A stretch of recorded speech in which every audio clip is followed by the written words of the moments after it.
నమస్తే రమగారు. నమస్తే జయ. రమగారు, అవసరమైనప్పుడు మనం ఖచ్చితంగా ఎదుటివారి సలహాలు, సూచనలు తీసుకుంటాం. కానీ ఆ సలహా తీసుకున్నప్పుడు ఖచ్చితంగా పాటించాలా? మనకి ఏదో తెలియలేదు, మనకు అర్థం కాలేదు, ఏం చేయాలో తెలియదు, సలహా అడుగుతాం. ప్రతిదానికి అడుగుతాం సలహా మనం. అంటే అట్లాగే అయిపోయాం కదా రమగారు. ప్రతిదీ ఇది పని చేయట్లేదు కదా, ఎదుటోళ్ళ మీద ఆధారపడిపోతున్నాం కదా. చేయకూడదు అట్లా. మనకి మనం ఆలోచించుకోవాలి కదా. ప్రతిదీ మనకు ఒక ప్లానింగ్, మనకు ఒక ఐడియా ఉండి దాన్ని ఎన్హాన్స్ చేసుకోవడానికి, కొంచెం బెటర్మెంట్కి, ఇంకా బాగా చేయటానికి, ఇంకా అదేమిటో అవడానికి సలహా. లేదా మనకి ఏం చెయ్యాలో తోచకపోతే సలహా. మనం ఏం ఆలోచించకుండా ఎదురుకుండా వాళ్ళు ఎవరో ఒకళ్ళ మీద అలవాటయ్యి అన్నీ వాళ్ళు ఏది దందంటే దంది, పందంటే పంది, దూకంటే దూకు, పరిగెత్తంటే పరిగెత్తు చేయొచ్చా?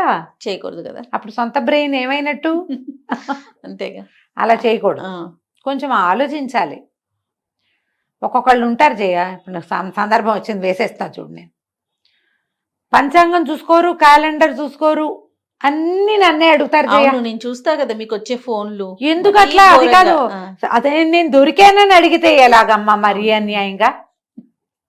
ప్రతి నన్ను మేము అన్ని అమ్మగారిని అడిగే చేస్తామని చెప్పుకోవాలని ఉంటుంది వాళ్ళకి. మీ సొంత బ్రెయిన్ వాడద్దు కొంచెమైనా. అదే కదా. మామూలుగా మీ పని మీరు చేసుకోండి.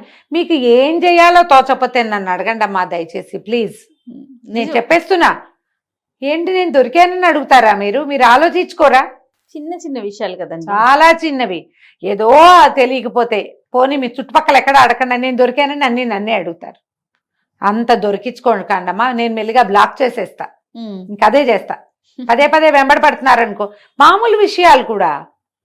ఇప్పుడు ఏదో అర్థం కాలేదు, పెద్దవాళ్ళ సలహా కావాలంటే పోనీ అనుకో, ఏమీ లేదు, అన్నా వద్దా అనమంటారా? ఆవిడ అడుగుతారు. మీ పంచాంగం, మీ క్యాలెండర్ మీరు వాడండి ఖచ్చితంగా. మీకు కుదరకపోతే అప్పుడు నన్ను అడగండి. ఎక్స్పర్ట్ అడ్వైజ్ అంటారు, ఒట్టి అడ్వైజ్ వద్దు, నా దగ్గర ఎక్స్పర్ట్ అడ్వైజే తీసుకోండి. సరే బాగా చెప్పేశాం. ఇప్పుడు కథ చెప్తాను. చెప్పండి. పూర్వం అంటే ఒక రాజుగారు ఉన్నారు. పర్వాలే, ఒక మాదిరి తెలివైన వాడే ఆయన పాపం. ఓ మంత్రి, మంచి రణసింగు అని పేరున్న బ్రహ్మాండమైన సైన్యాధిపతి, వీళ్ళంతా గట్టివాళ్లే ఉన్నారు ఆయనకి. ఒకసారి ఏమైందట, సరే కొన్ని రోజులు అయ్యాక రాజుగారికి వివాహం అయింది. ఆ భార్య వచ్చేసరికి ఏమిటో కలిసి వచ్చేయట 5-6 విషయాలు. అందులోనూ ఆవిడ అలా ఎందుకండి ఇలా చేయండి అని ఏదైనా చెప్పినప్పుడు ఇలా చేస్తే ఆయనకి 2-3 కలిసి వచ్చినాయి. దాంతో ఆయన భార్య చాలా తెలివైందని ఆయన గట్టిగా చాలా నమ్మేవాడు. చాలా విషయాలకి భార్య ఏం చెప్తే అది చేసేసేవాడు. అప్పుడప్పుడు మంత్రి గారు ఏంటి నన్ను అడగడు, ఇట ఆవిడ చెప్పిన మాట వింటాడు అనిపించేది. కానీ రాజుగారి ముందు అలా ఏమంటాం, ఆయన తన భార్య యొక్క తెలివితేటల పట్ల, ఆమె యొక్క గుడ్డు లెగ్ పట్ల, గుడ్డు వెల్లు పట్ల చాలా ఉండేవి ఆయనకి. రాణిగారు చెప్పారండి ఆవిడకి తెలుసు అని. ఆవిడ ఏం చెప్పినా సరిగ్గానే చెప్తుంది, ఆవిడ ఏం చెప్తే అది అయిపోతుంది, ఆవిడ ఏం చెప్పినా కరెక్టే. ఇలాంటి భావాల్లోకి వచ్చారు. చాలామంది వస్తారు కదా. సరే ఇలాగ అవుతుంటే ఏమైంది, ఒకసారి ఒక పెద్ద దొంగతనం జరిగిందట. జరిగేసరికల్లా సైనికులు వాళ్ళు వీళ్ళు ఆ దొంగతనం పట్టుకోవటానికి చాలా కష్టపడ్డారు దొంగల్ని. తీరా దొంగలు కొన్నాళ్ళకి దొరికారు. ఈ దొరికితే ఏమైంది, ఎలా దొరికారు అని జాడలు తీస్తే ఒక సామాన్యపు రోడ్డుకు వీధి కుక్క వల్ల ఆ దొంగలు దొరికారు. అది పట్టేసింది వాడిని. అది వాడిని పట్టుకోవటం వల్ల ఎందుకు ఈ కుక్క వీడి పట్ల ఇలా ప్రవర్తిస్తోంది అని వాడిని ఏవిరా అని 2 చెప్పకాయలు కొడితే నేనే దొంగతనం చేశానంటే అని ఒప్పేసుకున్నాడు వాడు. ఇప్పుడు క్రెడిట్ ఎవరిది? ఆల్ క్రెడిట్ గోస్ టు వీధి కుక్క. అంతేగా. అయితే ఇంటికి సభలో నుంచి వెళ్ళిపోయాక ఆయన అంతఃపురానికి వెళ్ళాక భార్యకి చెప్పాడు, ఒక వీధి కుక్క పట్టిందో, ఒక వీధి కుక్క పట్టిందంటే, ఏమిటంటే వీధి కుక్క పాటి చేయరా మన సైనికులు, ఎందుకు వీళ్ళందరికీ ఇంతంత జీతాలు భత్యాలను తీసి అవతల బారేంటి, 10 కుక్కలను పెంచుకుంటే పోతుంది అందావిడ. 2వ రోజు ఈయన హుటాహుటిన సభాభవనానికి వచ్చి, మంత్రి గారు మన సైనికులను తగ్గించేయండి, వీళ్ళకి బోళ్ళని జీతాలు భత్యాలు అవి ఇవి చాలా ఇస్తున్నాం, నెల తిరిగేసరికి చాలా ఖర్చు అయిపోతుంది. రాణిగారు కూడా అన్నారు, ఎందుకు వచ్చిందండి సైనికులు తగ్గించేయమన్నారు అనేసరికి మంత్రి గారు తెల్లబోయాడు. ఈ రణసింగు కూడా కాళ్ళు చేతులు వణికినాయి, ఏమిటి ఈయన గోలని. అదేమిటండి అలా తగ్గించేస్తే ఎట్లా కుదురుతుంది, చుట్టుపక్కల మనకి శత్రు దేశాలు చాలా ఉన్నాయి, యుద్ధానికి సైనిక బలం తగ్గిస్తే మనకి ఎంత అవస్థ, ఎంత కష్టం, ఎన్ని సమస్యలు వస్తాయి, అప్పుడేం చేస్తామండి అనేసరికల్లా ఏముంది, రాణిగారు దానికి ముందే చెప్పారు, 10 కుక్కలను పెంచుకుందాం మనం, కుక్కలే కాపాడతాయి అనేసరికి బుళ్ళు మండిపోయింది సైన్యాధ్యక్షుడికి. కుక్కలు కాపాడటం ఏంటండి అన్నాడు. అవునండి, మొన్న 2 లక్షల వరహాలు పోయినాయి. ఆ దొంగను ఎవరు పట్టారు మీరు చెప్పండి, మీరు పట్టించారా? కాదు, ఒక వీధి కుక్క పట్టించింది. కుక్కకున్నపాటి జోరు మన వాళ్ళకి లేదు. కుక్క పట్టుకున్నాక మన వాళ్ళు మాట్లాడి తెలుసుకున్నారు. అంటే కుక్క గ్రేటా మనవాడు గ్రేటా మీరు చెప్పండి? కుక్కే గ్రేట్ కదా. కాబట్టి ఇప్పుడు కుక్కలు పెంచుదాం, కుక్కల్ని పెంచండి, కుక్కల పెంపకందారులని హైర్ చేయండి. కుక్కలకి ట్రైనింగ్ ఇచ్చేవాడు, వాడికి అన్నం పెట్టేవాడు, వాడిని బయటికి తీసుకెళ్లేవాడు, వాడిని కాపాడేవాడు, వాళ్ళు కావాలి మనకి. సైనికులందరినీ తీసి అవతల పారేయండి అన్నారు. ఈయన అడిగాడు సర్వసైన్యాధ్యక్షుడు, మరి సైనికులు లేకపోతే నేనెందుకండి అన్నాడు. మీరు కూడా ఇంటికి వెళ్ళిపోండి అన్నాడు రాజు. మంత్రి గారు ఎటు మాట్లాడలేకపోయాడు. సైన్యాధ్యక్షుడు చూస్తే వాడు పళ్ళు పిండేస్తున్నాడు. ఏం చేసేస్తాడో. రాజు మీద ఏదైనా రివల్యూషన్ తేవాలంటే సర్వసైన్యం మొత్తం జనమంతా అతని చేతిలో ఉంటారు. అవునవును.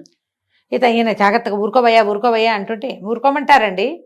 నీకంటే కుక్క నయం అంటున్నాడు రాజు.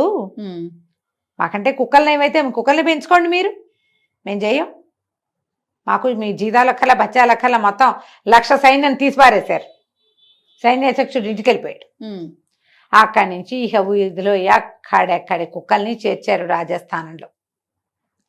మనుషులకి బోళ్ళు జీతాలు ఇవ్వాలి, బత్యాలు ఇవ్వాలి, పిఏలు, డిఏలు, ఎంఏలు, ఎఫ్ఏలు ఎన్ని ఇవ్వాలి? మరి వాటికి ఏమక్కర్లేదు. కుక్కలకి ఏమి ఇవ్వాలి? అన్నం పెడితే చాలు, అంతే. వేటకి తిండి, కొంత పోషణ, అంతే కదా. కుక్కను పోషిస్తే అది మన వెనకాల తిరుగుతుంది. ఒక సైనికుడు అయితే వాడికి ఇల్లు ఇవ్వాలి, వాడి ఆయుధాలకి పదును పెట్టించాలి మనమే, వాడికి కవచం గివచం మనమే ఇవ్వాలి, బెల్లెం గిల్లెం మనమే ఇవ్వాలి, వాడి తిండి తిప్పలు, వాడికి దెబ్బలు తగిలితే దాని వైద్యం, వీటికేముంది? అవే నాలుగుతో నాకుని సగం వైద్యం చేసుకుంటాయి. కుక్కల్ని పెంచేశారు. రాణిగారు చాలా సంతోషంగా ఉంటుంది. రాజ్యం అంతా కుక్కమయంగా మారింది. పై రాజ్యాల నుంచి కూడా కుక్కల్ని తెప్పించారు. అయిందా? 2 నెలలు గడిచేసరికి ఎక్కడి నుంచో ఒక యుద్ధ భేరి మోగింది. శత్రువులు ఎవరో వచ్చారు. మంత్రి గారు పరిగెత్తుకొచ్చాడు రాజుగారి దగ్గరికి. శత్రువులు మన మీదకి వస్తున్నారంటే ఉందిగా మన కుక్క సైన్యం, దించండి అన్నారు. కుక్కలన్నిటి తీసుకుపోయారు యుద్ధరంగానికి. వాళ్ళేం చేశారు అవతల వాళ్ళు, వాళ్ళకి తెలుసు ఈ కుక్కలకి తీయటి రొట్టెలు ఇష్టం. ఒక్కొక్క కుక్కకి 3-4 రొట్టెలు చొప్పున పడేశారు. కుక్కలన్నీ రొట్టెలు తినేసి తోకాడిస్తూ ఎవరేం పెడితే కుక్క వాళ్ళకి తోకాడిస్తుంది. అంతే కదా. వాడు రాజుకు శత్రువు, కుక్కకు కాదుగా శత్రువు. పైగా డాగ్ ఫ్రెండ్లీని డాగ్స్ గుర్తుపడతాయి. నీకు అనుభవం ఉందా? కుక్క అంటే భయమా జయ? చాలా భయం. నాకు అస్సలు భయం లేదు జయ, అస్సలు భయం లేదు. మా ఇంట్లో బాగా వాకిట్లో కుక్కలు ఉండేవి. ఇంట్లో ఉన్న వాకిట్లోనే ఉండేవి. అక్కయ్యలు అందరి దగ్గర కాదులే, 2-3 దగ్గర ఈ పొమేరియన్లు అవి ఇవి ఉండేవి. ముద్దు కుక్కలు ఉన్నాయి మా దగ్గర, పెద్ద కుక్కలు ఉండేవి చిన్నప్పుడు. మమ్మల్ని చూస్తే కుక్కలు తోకాడిస్తాయి. నాతోటి ఏమి శత్రుత్వాన్ని వహించవు, ఎందుకంటే నా భయం లేదు. కుక్కను చూసి నీవు బెదిరొచ్చింది అనుకో, నీ లోపల నుంచి ఒక ఎంజైమ్ వస్తుంది, అది వాసన వస్తుంది కుక్కకి. అవునా? భయపడితే తెలుస్తుంది దాన్ని. ఎవరింటికి వెళ్ళినా నేను షూట్ కోసం వెళ్తే ఫస్ట్ క్వశ్చన్ ఇదే, కుక్కుందా అమ్మా కుక్కుంటే కొంచెం కట్టేయరా ప్లీజ్ అని. చాలా భయం. నాకు అసలు భయం లేదు. ఇప్పుడు డాగ్ ఫ్రెండ్లీ వాడిని కుక్క గుర్తుపడుతుంది. కుక్కకి తిండి పెట్టాలని కోరుకుంటుంది. నాకే అన్నం పెట్టేస్తాను, నేను పెరుగన్నం పెడతాను జయ, పాలు అన్నం పెడతాను. రాత్రిపూట ఎక్కువగా అన్నం మిగిలిందంటే అన్ని పాలు పోసి వాకిట్లో ఏదో ఒక బౌల్లో పెడతాం. ఏదో ఒక కుక్క తింటుంది. వీధి కుక్కలు చాలానే తిరుగుతాయి కదా, ఏం పెద్ద ఇంట్లోకి ఎత్తుకునే ముద్దు లేదు నాకు. అదే, కానీ కుక్కను చూస్తే ఒక సంతోషం, ఇష్టమే నాకు. వాకిళ్ళల్లో మా ఇంట్లో ఉండేవి. ఇక అట్లా అలవాటు అనమాట. అందరికీ ఉంటుంది ఇలాంటి అలవాటు. కుక్కకి అన్నం పెట్టే అలవాటు చాలా మందికి ఉంటుంది. ఎత్తుకుని ముద్దులాడే వ్యవహారం వేరనుకో, అంత లేదు, ఇది ఉందన్నమాట. అయితే ఈ అవతలవాడు డాగ్ ఫ్రెండ్లీ వాటికి తెలిసిపోయింది. శుభ్రంగా రొట్టెలన్నీ తినేసి పోయి అక్కడ కూర్చున్నాయి అవి. వీళ్ళు పిలిస్తే వస్తాయి, లేకపోతే రావు. అక్కడే తిరుగుతుంటే వాడే పెడతాడు ఇంకో 2 రొట్టెలు. ఏం చేయాలి ఇప్పుడు? మీ కుక్కలన్నీ వెళ్ళి అక్కడ కూర్చున్నాయండి అన్నారు. ఏం చేయాలో తెలియదు. వాళ్ళే కట్టేశారు శత్రు సైనికులు. ఊళ్ళోకి వచ్చేసారు. రాజుగారు నిర్ఘాంతపోయాడు. ఇప్పుడు ఏం చేయాలి? సైనికులు ఎక్కడి నుంచి వస్తారు అనగానే మంత్రి గారు అన్నారు, రాణిగారిని సలహా అడగండి, వారు చెప్తారు. వాళ్ళు అన్ని సలహాలు చెప్పగలరు, వారు చాలా సమర్థులు, రాణిగారికి తెలిసినంత ఎవరికీ తెలియదు. పైగా వారు వచ్చాక మీకు బాగా కలిసి వచ్చింది కూడాను, వెళ్ళి అడగండి అనేసరికి ఆవిడ దగ్గరికి వెళ్తే ఆవిడ అంది, సైన్యాధ్యక్షుడిని అడగాలండి, నన్ను అడిగితే యుద్ధం సలహా నేనెట్లా చెప్తాను? ఏదో మాట వరుసకి చెప్పా కుక్కలు తెచ్చుకోమని అంది. అయిపోయిందిగా. అయిపోయి నేను పరిగెత్తుకుంటూ మళ్ళీ వెనక్కి వచ్చాడు. మన సైన్యాధ్యక్షుడు ఏడి అన్నాడు. ఎక్కడన్నాడు సైన్యాధ్యక్షుడు 2 నెలల క్రితం పీకేశారు ఆయన. అదే వాళ్ళు కాస్త ఊళ్ళోకి వచ్చేసారు శత్రువులు. రాజు లబోదిబో మంత్రి చేతులు పుచ్చుకున్నాడు. ఇంకెప్పుడు రాణిగారి సలహా అడగను, ఏదో ఒకటి చేసి ఈ గండం గట్టెక్కిచ్చు, మరొక్కసారి రాణిగారి సలహా అడగనే అడగను, ఆవిడ చెప్పింది ఏది నేను చేయను అనగానే ఈయన ఏం చేశాడు, వేయలేసాడు. కుక్కలన్నీ పరిగెత్తుకొచ్చాయి. వాటిని తోలుకుంటూ వచ్చిన సర్వసైన్యాధ్యక్షుడు లోపలికి వచ్చాడు. మీకు తెలియజేయడానికి ఇంత చేయవలసి వచ్చింది ప్రభు, మన సైనికులే 2 నెలలుగా మీరు జీతం భత్యం ఇవ్వకపోయినా మంత్రి గారు పోషించారు వాళ్ళని సొంత ధనంతో అని చెప్పారు. రాజుగారికి బుద్ధి వచ్చింది. అందరికీ జీతం భత్యాలు ఇచ్చి అది మంత్రి గారి డబ్బులు మంత్రి గారికి అప్పచెప్పి, ఇక రాణి గారి మీరు అంతఃపుర వ్యవహారాలు చూసుకోండి, రాచరికపు వ్యవహారాల్లోకి రాకండి, మాకు సలహాలు అక్కర్లేదు, వీళ్ళు చెప్తారు అవి చెప్పడానికే వీళ్ళని పెట్టుకున్నామని ఆవిడకో దండం పెట్టి ఆ తర్వాత బుద్ధి తెచ్చుకున్నాడు. బాగుంది. సలహా ఎవరిని అడగాలో వారిని అడగాలి. అంతే. అప్పుడప్పుడు రేర్గా ర్యాండమ్ సలహా కూడా ఉపయోగపడచ్చు. అవును. అలాగని ఎవ్రీ టైము ర్యాండమ్ థింగ్కి వెళ్ళకూడదు. పిడుక్కి బియ్యానికి ఒక మంత్రం కాదు. అంతే కథ కంచికి మన ఇంటికి. నమస్తే రమ్మగారు, చాలా బాగుంది. నమస్తే జయ. నమస్తే రమ్మగారు. నమస్తే జయ. రమ్మగారు, జానపద గాథలు చెప్పుకుంటూ ఉన్నాము, ఒకటి చెప్పండి. రాజుల కథలు చెప్తాం. మణిపుర రాజ్యానికి వీరసేనుడు అని ఒక రాజుగారు ఉండేవారట. ఆయనకి లేక లేక ఒక కూతురు పుట్టాక రాణిగారు గతించారు. ఒకతే పిల్ల, అమ్మాయి పేరు చంద్రముఖిట. చూడ్డానికి నిజంగానే చంద్రముఖిలాగానే చక్కగా ఉండేది. వయసుతో పాటు పిల్లకి అల్లరి అవి బాగా పెరిగినాయి.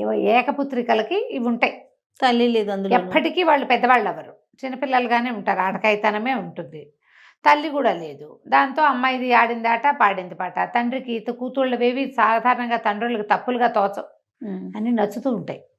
అయితే ఈ అమ్మాయి కొంచెం అల్లరిగా, కొంటెగా, చిలిపిగా, వేషాలు మారిగా ఉండేది. ఓ 17-18 సంవత్సరాల వయసు వచ్చేసరికి ఒంటరిగా చెలికత్తలతో కలిసి వెళ్ళిపోతూ ఉండటం, అక్కడికి వెళ్తాము ఇక్కడికి వెళ్తాము అడవికి వెళ్ళటం చేసేది. అయితే ఒకసారి వేటకి వెళ్తామని అడిగారు. రాజుగారు కాస్త ముందు వెనక ఆడాడు, కానీ ఇవి ఉన్న చెలికత్తల్లో గట్టివాళ్ళు ఉన్నారు, వేట అలవాటు ఉన్నవాళ్ళు, వేటగాళ్ల కుమార్తెలు ఇట్లా ఉండేసరికి పంపించాడు. పంపిస్తే ఏమైంది, అంతా అడవికి పోయారు. పొద్దునుంచి సాయంత్రానికి తిరిగి వచ్చేయాలి. చీకటి పడేసరికల్లా చిలికత్తలంతా తిరిగి వచ్చారు. లబో దిబోమంటూ యువరాణి ఎక్కడికో తప్పిపోయింది, మాకు కనపడలేదు అని చెప్పి తెగేడ్చుకుంటూ వచ్చారు చెలికెత్తలు అందరూ. ఆ అమ్మాయి ఒక్కతే మిస్ అయిపోయింది. అయ్యో. అయితే తెల్లవారేసరికల్లా యువరాణి వచ్చేసింది. ఎలా వచ్చిందో ఎవరికీ తెలియదు. వచ్చింది ఇక లోపల ఉండిపోయింది. తెల్లవారిన తర్వాత చూసుకున్నారు, రా యువరాణి వచ్చేసింది, నేను తెల్లవారుజామునే వచ్చానంది. అప్పటి నుంచి కొంచెం ముభావంగా అయిపోయింది. ఆ తర్వాత ఈ అల్లరి, కొంటతనము, వేళాకోళాలు, జుట్టు పీకటాలు అన్నీ పోయినాయి. ఏడిపించేసేది అందరినీ, చిలకత్తల్ని వాళ్ళని చాలా అల్లరి చేసేది. కొంచెం నిశ్శబ్దంగా గంభీరంగా అయింది. పిల్ల కొంచెం ఆటపాటలు వెనకబట్టేసరికల్లా రాజుగారికి ఏమైంది, పిల్ల కొంచెం పెరిగింది, మెచ్యూరిటీ వచ్చింది అనుకున్నారు. సాయంత్రం వరకు ఏదో అందరితోటి ఉండేది, చీకటి పడుతూ ఉండగా నేను పడుకుంటా అని వెళ్ళిపోయేది, బయటకు వచ్చేది కాదు. తెల్లారేకే మళ్ళీ చెలికత్తెలు ఎవరిని తనతో ఉండనిచ్చేది కాదు. సరే కొంచెం వయసు వచ్చేసరికల్లా అట్లాగే ఆడపిల్లలు వాళ్ళతో వీళ్ళతో ఉండకుండా వాళ్ళ దారిని వాళ్ళు ఒంటరిగా ఆలోచించుకుంటూ ఉంటారు, ఇట్లాంటివేవో అనుకున్నారు. ఒక 6 నెలలు 8 నెలలు గడిచేసరికల్లా సరే అమ్మాయికి మెచ్యూరిటీ వచ్చేసింది, పెద్ద మనిషి అయిపోయింది, గంభీరంగా ఉండటము అవి వచ్చినాయి. అల్లరి చిల్లరితనం, అడవికి వెళ్తా, తోటకెళ్తా, అక్కడికి వెళ్తా, ఎక్కడికి వెళ్తా, నూతిలో దుక్కుతా, కొబ్బరి చెట్టు ఎక్కుతా, అన్నీ పోయినాయి కదా. పిల్ల కొంచెం పడింది, వివాహం చేద్దాం అనుకున్నారు. సరే ఏం చేశారు, ఈ మన స్వయంవరం ప్రకటించారు. ఎందరో రాజకుమారులు వచ్చారు. అమ్మాయి నిశ్శబ్దంగా ఉంది, అలంకారం చేయించుకునేది, ఏదో కూర్చునేది, అంతే. సరే స్వయంవరం రోజున కూడా ఆ అమ్మాయి ఏమీ పెద్ద ఆసక్తికరంగా లేదు. ఓ దండ పుచ్చుకొని వచ్చింది, అట్లా చూసుకుంటూ వెళ్ళి ఎవరో ఒక రాజకుమారుడి మెడలో దండేసింది. అతనితోటి అతని మొహం చూసి గుణగణాలు విన్నదని కూడా వీళ్ళకి కనిపిస్తుంది. ఏమిటి ఇంత నిరాసక్తంగా ఉంది ఈ పిల్ల? స్వయంవరం పట్ల చాలా ఆసక్తిగా ఉండాలి, ప్రతి రాజకుమారుడి గురించి తెలుసుకోవాలి, ఓహో ఈ వీడు ఆ ఫోటోనే అని గుర్తు చేసుకోవాలి. పెద్దగా ఏమీ లేదు, నిరాసక్తగానే ఉంది, ఏదో పెళ్లి చేసుకుందామని దండేసినట్టుంది. ఈ వేసిన వాడెవడు, చక్రసేనుడు. ఇతను చేది రాజ్యపు యువరాజు. సరే ఈ పూట స్వయంవరం అయిపోయింది, చీకటి పడిపోతోంది, అమ్మాయి లోపలికి వెళ్ళిపోయింది. మర్నాడు ఉదయం విద్దు కూడా ఆ అమ్మాయి ఒక అంటి ముట్టంతనంగా కాసేపు కూర్చుని తలకాయ నొస్తుందని లేచి వెళ్ళిపోయింది.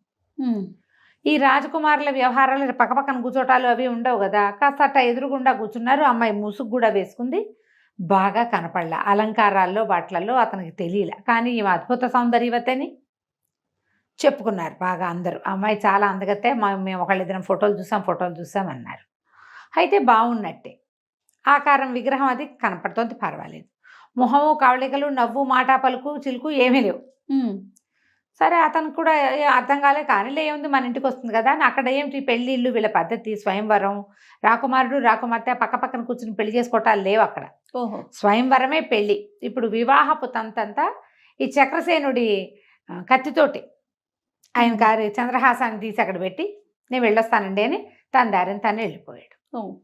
వీళ్ళు ఇక్కడ శాస్త్రోక్తంగా ముహూర్తం పెట్టించి లక్షణంగా పెళ్ళి, కత్తికి బాసికం కట్టించి వివాహం జరిపించారు అన్ని తంతులు. తర్వాత ఇంకా కాపురానికి పంపేయటమే, అయిపోయింది పెళ్ళి.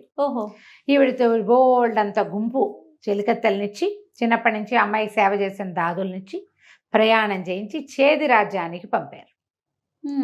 రాజ్యానికి చేరుకుంది రాకుమార్తె. సరే వెళ్ళిన తర్వాత అక్కడ కూడా యథావిధిగా ఏదో కామ్గా ఉంటుంది. ఉదయకాలం అంతా అందరితో ఉంటుంది, రాత్రి అయ్యేసరికి ఆవిడ ఒంటరిగానే ఉంటుంది. సరే ఇంకేముందిలే, ఎలాగో శుభముహూర్తం పెట్టిస్తామని ప్రథమ సమాగమం కోసం ఒక పెద్ద అంతఃపురం అలంకారం చేసి రాకుమార్తెను అందులో సాయంకాలమే ప్రవేశపెట్టారు. ఆవిడ అక్కడే ఉంది. చీకటి పడేసరికి రాజకుమారుడు వచ్చేసరికల్లా లోపలికి అతను చాలా అందగత్తె అని వినున్నాడు. పెళ్ళి ఒక 2-3 నెలలైంది, ఇప్పుడే వచ్చింది. ఆ సౌందర్యం చూడాలని ఇతను ఏం చేశాడు, దీపాలు అవి పెంచి కాస్త బాగా వెలిగేలాగా చేసి దీపం పుచ్చుకొని లోపల గదిలోకి వెళ్ళాడు. వెళ్తే అక్కడ రాకుమార్తె కనిపించలా. అంతా వెతికాడు, అర్థం కాలే, ఏమైంది రాకుమార్తెది ఏదంటే లోపలే ఉంది అన్నారు. 2-3 ఉన్నారు. ఇంతకుముందు ఇట్లా బయటికి వెళ్ళినట్టు కనపడిందండి అన్నారు. మాయమైపోయింది. ఇదేమిటి ఇట్లా మాయమైపోయింది? ఈవిడికి ఒక క్లోజ్ చెలికత్తుంది మాలతి, కొంచెం నిశ్శబ్దంగా ఉంటుంది కానీ పెళ్ళిట చెప్పకుండా వెళ్ళే రకం అమ్మాయి కాదండి.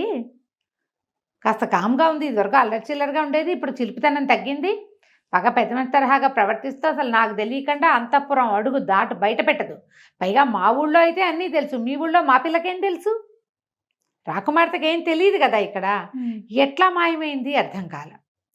రాజు రాణి ఆశ్చర్యపోయారు. చిలికత్తలంతా లబలబలాడిపోతున్నారు. ఏం చెయ్యాలో తెలియలా. తండ్రికి ఏం చెప్పాలి? ఈ పిల్ల ఏమైపోయింది? మొదటి రాత్రి నాడు మిస్ అయిపోవటం ఏమిటి? వాళ్ళు గింజుకుంటున్నారు వాళ్ళలో వాళ్ళు. ఏం చెయ్యాలో తెలీదు. పరిమితమైన సైన్యమే వచ్చింది ఆవిడతోటి. వాళ్ళంతా ఏదో కుర్రాళ్ళు కానీ ఇట్లా కొత్త రాజ్యంలో అటు ఇటు వెతకగలిగే సత్తా ఉన్న వాళ్ళు కాదు. ఈ చక్రసేనుడికి నేనే వెళ్ళి వెతుకుతాన్ని ఓ గుర్రం వేసుకుని వెళ్ళాడు. అంతఃపురం చుట్టుపక్కలంతా చూశాడు. కోట దాటి అట్లా అడవి వైపుకు వెళ్తుంటే ఒక ముసలమ్మ కనపడింది ఆయనకి. అవ్వ, ఒక రాజకుమార్తెని ఏమన్నా చూసావా? ఇట్లా మేలు ముసుకేసుకుంది, పువ్వులు జడి వేసింది అని అడిగితే, ఇటువైపు ఎవరో వెళ్ళారు చాలాసేపటి క్రితం, నేను చూడలేదు, నన్ను ఎక్కించుకో, నేను చూస్తాను, ఇద్దరం కలిసి వెతుకుతాం. గుర్రం ఎక్కించుకున్నాడు ఆ ముసలమ్మని. ఇద్దరు కలిసి బోల్డంత దూరం వెళ్ళారు. వెళ్ళిన తర్వాత ఇంకా అయిపోయింది, నా పని ఆయన పడుకుంటాను నేను. ఈయన కూడా కాసేపు పడుకుందాం అనుకున్నాడు. సరే ఏదో చెట్టు కింద ఆపాడు. చెట్టు కింద ఆ ముసలమ్మ చెట్టు కింద పడుకుంది, ఇతను చెట్టు కింద పడుకుంది. తెల్లారు లేస్తే ఆ ముసలమ్మ తనకి కనపడలే, ఎప్పుడో లేచి వెళ్ళిపోయి ఉంటుంది. సరే ఇతను తన ఊరు నుంచి బాగా దూరం వచ్చేసానని తెలిసింది చక్రసేనుడికి. కొద్దిగా ముందుకెళ్తే ఏవద్దో ఒక గుడిసె లాంటిది ఉండి అక్కడ ఒక అమ్మాయి కనపడింది. ఈయనకి చక్కగా ఉంది లక్షణంగా. ఆ అమ్మాయి కనపడితే ఆ అమ్మాయిని అడిగేటి, ఒక ముసలమ్మ వచ్చిందా, రాత్రి నాతో పాటు వచ్చిందంటే, బాబా మా అవ్వే కావచ్చు, ఊళ్ళోకి వెళ్ళింది ఏవో తేవడానికి అన్నది. నువ్వెవరు ఏమిటన్నాడు. నా పేరు చెంప అని చెప్పింది. ఈ అబ్బాయి నేను సాయంకాలం అతని ఉద్దేశం ఏంటి, భార్యతో సరదాగా గడుపుదాం, రాత్రంతా వెతుకులాటలోనే ఉన్నాడు. ఈ అమ్మాయిని చూసి మోహపడ్డాడు. చాలాసేపు కబుర్లు చెప్పుకున్నాడు అక్కడే కూర్చొని. అమ్మాయి ఏం చేసింది, తినడానికి ఏవో 2 కాయలు పట్టుకొచ్చి ఇచ్చింది, నేను ఇక్కడే ఉంటాను, అప్పుడప్పుడు రమ్మంది. ఇతను అంతఃపురం అంతా వెనక్కి వెళ్ళిపోయాడు. అంతఃపురం అంతా వెతికారు, ఎక్కడా ఏమీ దొరకలేదు. రాకుమార్తె కనపడలా. ఈ సడన్గా ఇలా పెళ్లి కూతురు మిస్ అయిపోవటం అనగానే ఊళ్ళో రకరకాల మాటలు పడితే కోట్లో కూడా ఏమిటేమిటో చెప్పుకునేవాళ్ళు. ఇతనికి అక్కడ విసుగు పుట్టే దొరికిందా అని ప్రతి వాళ్ళు అడిగితే అవమానంగా ఉండేది. ఇక అమ్మాయి ఊసెత్తుకోకుండా రోజు గుర్రం వేసుకురావడం, ఈ చెంపతో కబుర్లు. ఆ ముసలమ్మ ఎప్పుడు కనపడేది కాదు అతనికి. అవ్వ ఊళ్ళోకి వెళ్ళింది, అవ్వ చెరులోకి వెళ్ళింది, అవ్వ బట్టలు ఉతకడానికి వెళ్ళింది, అవ్వ ఏదో చేయడానికి వెళ్ళింది. ఈ చెంపతోటి ఎవరు లేపడం, ఏకాంతం దొరికేసరికల్లా చల్లగా ఆ అమ్మాయితోటి స్పెండ్ చేయడం మొదలుపెట్టాడు ఇతను. కొద్ది నెలల తర్వాత రాజుగారికి ఏమనిపించింది, ఆ పిల్ల ఏమో మాయమైపోయింది, మణిపురానికి కబురు చేసేద్దాము, మనవాడికి ఇంకో పెళ్లి సంబంధం చూసి పెళ్లి చేసుకుందాం, ఇల్లు పట్టకుండా తిరుగుతున్నాడు పిల్లవాడని పెళ్లి సంబంధాలు చూద్దాం అనుకున్నారు. ఇతనికేమో ఈ చెంప కావాలి. సరే చెంపతోటి అన్నాడు, మన ఇద్దరం పెళ్లి చేసుకుందాము పట్టు. మా అమ్మ నాన్న చెప్తాంటే వద్దు, మనం ఎలాగూ గాంధర్విధిని వివాహం చేసుకున్నాం, నాకేమో నెల తప్పింది, ఇప్పుడు వద్దు, మెల్లిగా చెప్తూ కానీ అని చెప్పింది. మెల్లిగా ఈ చెంపకి నెలలు ఎక్కుతున్నాయి. ఈ మణిపురం నుంచి వచ్చిన ఈ రాజకుమార్తె చంద్రముఖి తాలూకు చెలికత్తెలంతా ఇక్కడే ఉండిపోయారు, ఎవరిని పంపల వెనక్కి. ఏం చేస్తారు, సమాధానం చెప్పాలి కదా, అక్కడికి వెళ్ళి ఉండిపోయారు.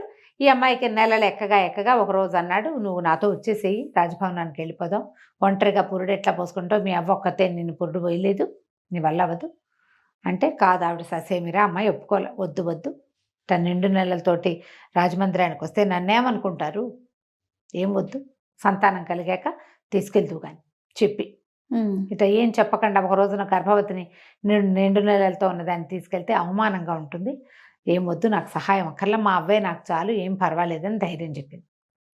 ఈ అబ్బాయి ఇంటికి వెళ్ళాడు. ఆ రోజు లేదు, మర్నాడు ఏదో ఇంట్లో రాజకార్యం ఉండాగాడు. ఆ రాత్రి అతనికి ఒక రకమైన భయం వేసింది, ఇవాళ కనిస్తుందేమో చెంప, సహాయం లేకుండా ఆ అడవిలో ఏమవుతుందోనని ఏం చేశాడు, చంద్రముఖి చెలికత్తెల్లో మాలతి ఉంది కదా, మాలతి నువ్వు నాతోటిరా, ఒకరికి సహాయం చేయాలని ఆ మాలతిని గుర్రం ఎక్కించి తీసుకొచ్చాడు. తీసుకొచ్చేసరికల్లా ఆ గుడిసె దాకా వెళ్ళేసరికి, చెంప ఎక్కడ ఉంటుందో అక్కడ గుడిసె దాకా వెళ్ళేసరికల్లా లోపల నుంచి ప్రసవ వేదన పడుతున్నట్టుగా మూలుగులు వినపడంగానే ఇతను అన్నాడు, బయటగా నుంచుని, మాలతి నువ్వు లోపలికి వెళ్ళి సహాయం చేయమ్మాయి అన్నాడు.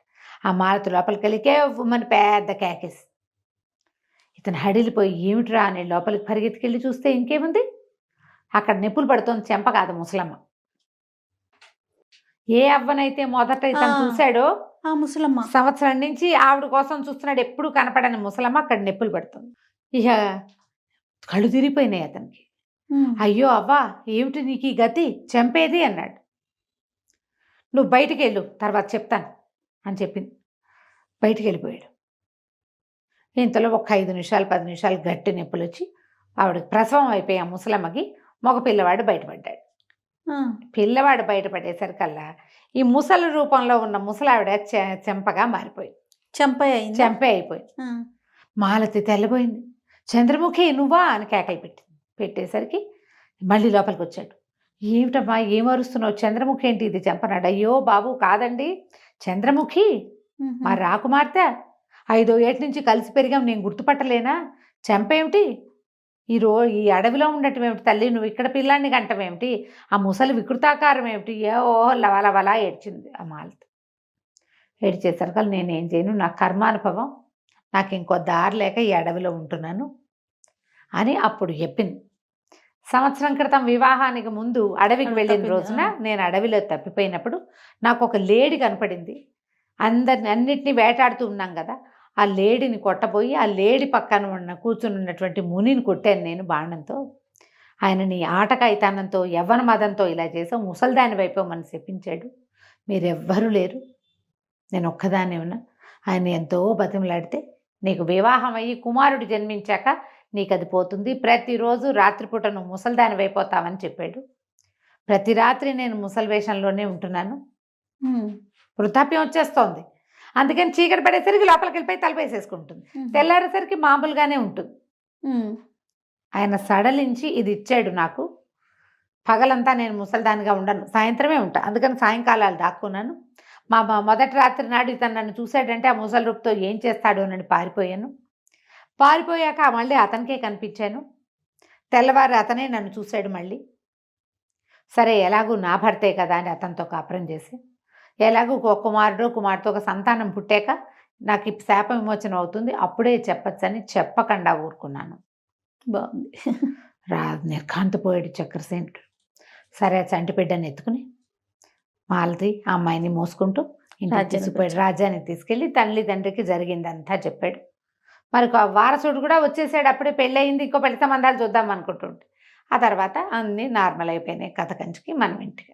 బాగుందండి. విచిత్ర ఘటన. ఆ, చాలా బాగుంది. నమస్తే రమగారు. నమస్తే జయ. రమగారు, ఏదైనా మంచి కథ ఒకటి చెప్పుకుందామండి. భర్తను గెలిచిన భార్య. సూపర్. ప్రేక్షకులందరికీ చాలా ఉత్సాహంగా ఉంటుంది జయ. అవునండి, మన ఫాలోవర్స్ అందరు చాలా ఆనందిస్తారు. వినటానికే బాగుంది కదా. చందమామ కథ. ఓకే అండి. పూర్వమట విదేహ రాజ్యానికి సామంతులు చాలామంది ఉండేవాళ్ళు. సామంతుల్లో ఒక ఆయన వీరసేనుడు. ఆయన వృద్ధుడయ్యే నాటికి ఆయనకి జయంతుడని ఒక యుక్త వయసుకు వచ్చిన కుమారుడు ఉండేవాడు. ఆయన ఈ జయంతుడితో పాటు మాలిని అని ఒక పిల్లని కూడా పెంచాడు. ఆయన చనిపోయాడు కానీ ఈ పిల్లని పెంచాడు. ఈ పిల్ల ఎవరంటే ఒక మూలికా వైద్యుడి కూతురు. ఏదో సందర్భంలో ఈయనకు దెబ్బ తగిలితే ఆ మూలికా వైద్యం చేసిన ఆయన బాగా సహాయం చేశాడు, వైద్యం చేశాడు. ఈయన ఆరోగ్యం చిక్కింది. వాళ్ళింటికి వీళ్ళింటికి రాకపోక ఉండేవి. ఆ మూలికా వైద్యుడు సడన్గా మరణించాడు. ఆయనకు ఒక కూతురు ఉంది, మాలిని. ఆ పిల్ల ఈయన ఏం చేశాడంటే ఆయన మరణించేసరికల్లా నా అన్నవాళ్ళు లేని ఆ పిల్లని తెచ్చి తన భార్య అయిన లక్ష్మీదేవికి అప్పచెప్పాడు. ఈ పిల్లని కూడా పెంచు మనవాడితో పాటు అని. వీళ్ళ ఇంట్లో పెరిగింది మాలిని. అయితే ఈయనకి జయంతుడు కొడుకున్నాడు కదా, ఈ జయంతుడు మాలిని ఒక ఇంట్లోనే పెరిగారు. మాలినికి చిన్నప్పటి నుంచి జయంతుడు అంటే ప్రేమ, ఇష్టం. కానీ జయంతుడు ఎప్పుడూ పిల్లని పెద్దగా పట్టించుకోలేదు. తమ ఇంట్లోనే ఉండటం, ఆ పిల్ల తనని అట్రాక్ట్ చేయడానికి ఏ వేషము వేయకపోవటంతో అతను ఈ పిల్ల బాగుందని అందుకని చక్కగా అదేదైనా వాళ్ళ చూపులు అవి చూస్తే బాగుండేది. ఆ పిల్ల ఎప్పుడూ చూసేది కాదు. కానీ ఇతనంటే ఇష్టం ఆ పిల్లకి. ఇద్దరు యుక్త వయస్కులు అయ్యారు. వీరసేనుడు మరణించాడు. ఈ అబ్బాయి సామంతుడుగానే ఏదో సుమారుగా సామంతుడి కుమారుడుగా ఉండేవాడు. మాలిని ఎంత ఇష్టం ఉన్నా అది ఏమనుకునేదంటే అమ్మాయి, నేను వీళ్ళింటో గతి లేక పెరిగేదాన్ని, ఇతను ఏ సామంతుడి కుమార్తెనో లేకపోతే రాజుగారి కుమార్తెనో పెళ్లి చేసుకోగలిగేంత ఘనత ఉన్నవాడు, మనకెక్కడ లభిస్తుంది ఇలాంటిది అని ఇట్లా తన దీని పట్ల అంటే తన పరిస్థితిని బట్టి ఆ అమ్మాయి ఎప్పుడూ అతన్ని కొంచెం హేళగా ఏదైనా సైగ చేయటం లాంటివి కూడా చేసేది కాదు. కామ్గా ఉండేది. అయితే ఏమైంది, రాజుగారి దగ్గర నుంచి శశిభూషణ్ అని ఒక ఆయన వచ్చాడు వీళ్ళ దగ్గరికి. వచ్చి లక్ష్మీదేవి గారికి ఏం చెప్పాడంటే, అమ్మ రాజుగారికి ఏదో తీవ్రమైన జబ్బు చేసింది, ఆయన ఎన్నాళ్ళు టీకా ఇస్తాడో మనకు తెలియదు, మరి నీ కుమారుడు యుక్త వయస్కుడు ఏదో ఇంట్లో పెట్టుకుని ఉంచుకోవద్దు, నీ భర్త ఏ స్థానంలో ఆ స్థానంలో ఉన్నాడో, మహారాజా స్థానంలో ఏ ప్లేస్లో ఉన్నాడో ఆ ప్లేస్కి నీ కుమారుడు సరిపోతాడు.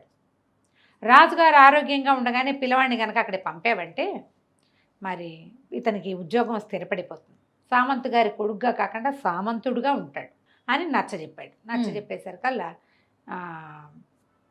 ఈవిడ ఆలోచించి కొడుకుని పంపడానికి నిశ్చయమైంది.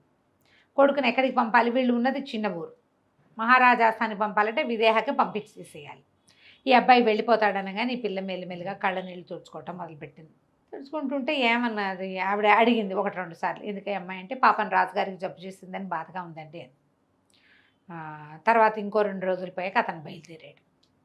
వెళ్ళాక కూడా ఈ పిల్ల కళ్ళు తుడుచుకుంటోంది. ఈవిడికి డౌట్ వచ్చింది, ఎందుకు ఈ పిల్ల ఇట్లా ఎంతసేపు కళ్ళు తుడుచుకుంటోందంటే, ఈ అమ్మాయి ఏమంది, ఆవిడ అడిగింది, ఎందుకే కళ్ళ నీళ్ళు పెట్టుకుంటావు అమ్మాడు అని అడిగితే, రాజుగారి వైద్యం నేను కుదర్చగలను, కానీ నన్ను ఎవరు పంపిస్తారు, నన్ను ఎవరు ఒప్పుకుంటారు, అందుకని ఏడుస్తానంటే ఆవిడకి నవ్వొచ్చింది. అది కాదే, జయంతుడు వెళ్ళిపోయాడని ఏడుస్తున్నావు కదా నువ్వని బాగా నిలదీసి అడిగింది.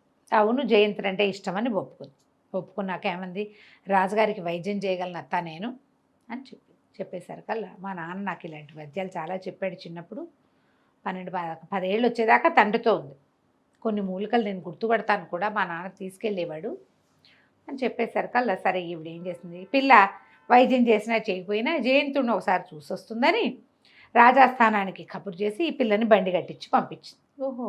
బండి కట్టించి పంపించేసరికల్లా ఈ సామంతుడి ఇంటి నుంచి వచ్చింది కాబట్టి రాజుగారి అమ్మాయిని లోపల రానిచ్చాడు, కానీ ఈ చిన్న పిల్లని చూసేసరికల్లా ఆయన తెల్లబోయాడు. ఈ పిల్లని చూస్తే దానికో 18-19 ఏళ్ళు ఉంటాయి.